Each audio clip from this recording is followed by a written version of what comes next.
बिहार के सभी शहरों में पटना, नालंदा, राजगीर जमीन माफिया लगातार दूसरों की जमीन, सरकारी जमीन रजिस्ट्री करा करके लोगों को भागने पर और गरीब बनने पर मजबूर कर रही है। बालू माफिया रहेंगे या तो पप्पू यादव, दो ही बात होगी अब इस बिहार में। नमस्कार, मैं अभिषेक, आप देख रहे हैं NBC 24 न्यूज़। बिहार में भूमाफियाओं का वर्चस्व आए दिन बढ़ते जा रहा है। आए दिन भूमाफिया लोगों की ज़मीन जबरन कब्जा कर ले रहे। इसी को लेकर आज जाप सुप्रीमो पप्पू यादव ने एक प्रेस वार्ता बुलाई और बिहार के मुख्यमंत्री नीतीश कुमार पर निशाना साधते हुए कहा कि नीतीश कुमार का ध्यान इस पर नहीं जा रहा है। लगातार भूमाफियाओं का वर्चस्व बढ़ रहा है, लगातार हत्याएं हो रही है। क्या कुछ कह रहे हैं जाप सुप्रीमो पप्पू यादव, पहले वो सुने। बिहार के लगभग सभी जिला मुख्यालय के नगर क्षेत्र में जमीन हड़पने, दूसरों का और सरकारी जमीन रजिस्ट्री कर देना, जबरन लिखवा लेना माफियाओं के द्वारा लगातार उदाहरण है। दरभंगा की घटना, मुजफ्फरपुर की घटना, जैसे दरभंगा में जिंदा जला दिया गया, उसमें सभी लोग इन्वॉल्व हैं। मुजफ्फरपुर में भारत जलपान जो 70 साल से चल रहा था, शंभू मंटू गिरोह का गोविंद और ओंकार 47 ले जा करके शूटर है जिसने मारा था मेयर को, गोविंद समीर को, वो जेल से निकल गया और शंभू मंटू के लिए काम करता है, जिसको MLC का टिकट राजद ने दिया। तो हम मुख्यमंत्री जी को भी लिखे हैं और आग्रह किए हैं और SSP से भी कहे हैं कि यदि आप 2 सप्ताह के अंदर ताला नहीं खोलवा पाए तो हम हर शहर में हम लोगों से मुंह खोलो न्याय की हम पहले सोशल मीडिया से राय लेंगे और जहां जहां फर्जी जमींदार और फर्जी सरकारी जमीन की रजिस्ट्री हुई है और दूसरों की मकान को हड़पने और दूसरों की जमीन की गिद्ध दृष्टि लोगों ने किया है, उसको पप्पू यादव या तो छोड़वाएगा या उसकी लड़ाई हर शहर में जमीन माफियाओं से मुक्ति दिलाएगा। जनता के बीच हम रायशुमारी करेंगे और जनता के बीच जिनकी जमीन, अब माफियाओं के डर से भारत जलपान वाले एक मरवारी हरिराम शर्मा भाग गए। मुजफ्फरपुर की स्थिति, दरभंगा की स्थिति बहुत भयावह, हाजीपुर की स्थिति, लगातार स्वर्णकार ज्वेलरी वाले की हत्या और सभी जमीन माफियाओं के साथ लगभग उस जिले के 90% MLA, वहां के मंत्री, वहां के जनप्रतिनिधि इन्वॉल्व हैं लगभग। तो यदि सरकार भारत जलगिरी को ताला नहीं खोलवा पाया, जो गोविंद ने 47 ले जा करके लगाया है, तो जनता के साथ हम उस ताला को खुलवाएंगे। और इसी तरह के मामले बिहार के सभी शहरों में, पटना, नालंदा, राजगीर जमीन माफिया लगातार दूसरों की जमीन, सरकारी जमीन रजिस्ट्री करा करके लोगों को भागने पर और गरीब बनने पर मजबूर कर रही है। इसके लिए हम लोगों ने 7 तारीख को जो राजभवन मार्च है उसमें जमीन माफिया और बालू माफिया जो घटना घटित है,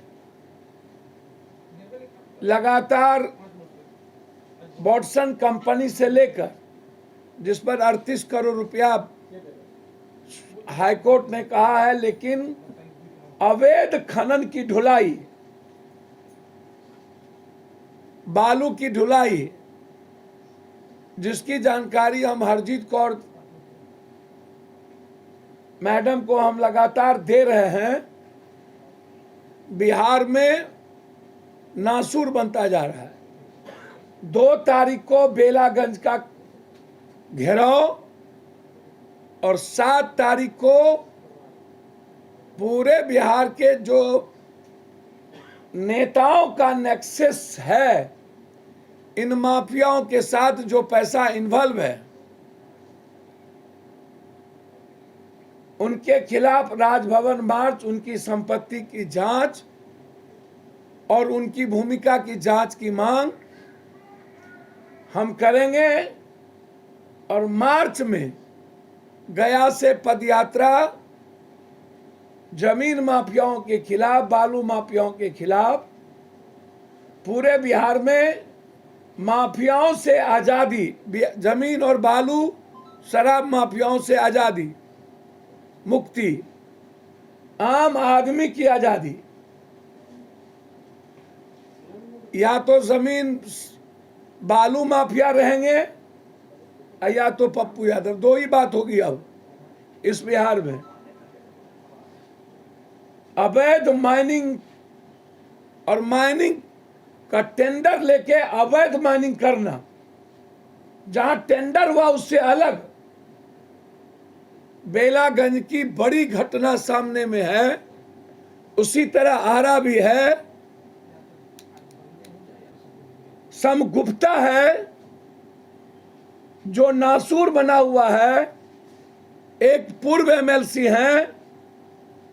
इस तरीके से बिहार में लगातार बालू के अवैध धंधे में हजारों जिंदगी जा चुकी है और बिहार की रेवेन्यू कोलैप्स हुई है और नेता पदाधिकारी का फोकलेन, हैबा और पैसा इसमें इन्वॉल्व है। तो नेता और पदाधिकारियों के नेक्सस के उजागर के लिए लगातार लड़ाई हमारी हर शहर में, जितने बड़े शहर हैं, आम आदमी सुरक्षित रहे और उस पर कोई गिद्ध दृष्टि नहीं हो, किसी के दुकान में कोई ताला न लगा पाए। इसके लिए बड़ी लड़ाई की शुरुआत 2 तारीख को बेलागंज, 7 को राजभवन और मार्च से पदयात्रा। पहले भूख हड़ताल उसी नदी में, उसके बाद पदयात्रा। हमने संकल्प लिया है गया, मगध के इन माफियाओं और मुजफ्फरपुर,